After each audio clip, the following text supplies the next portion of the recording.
আল্লাহ আল্লাহ আল্লাহ আল্লাহ আল্লাহ আল্লাহ আল্লাহ আল্লাহ আল্লাহ আল্লাহ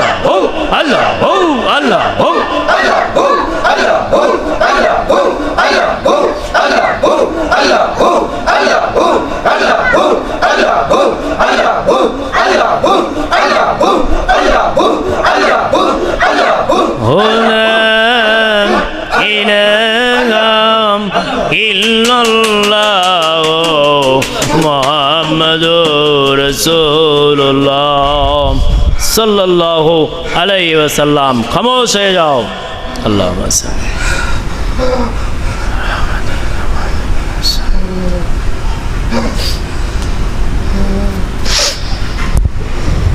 আলহামদুলিল্লাহ। এখন আজান হবে, আজানের 20 মিনিট পর জামাত হবে, তারপরে দরুদ শরীফ বক্সানার পর মিলাদ শরীফ শুরু হবে ইনশাআল্লাহ। যারা পরবর্তীতে দেখবেন আর আসার যারা চেষ্টা করে, যারা আসতে পারবেন তারা আসার চেষ্টা করেন, সমস্যা নেই। না যাওয়া পেলে থাকার জায়গাও আছে।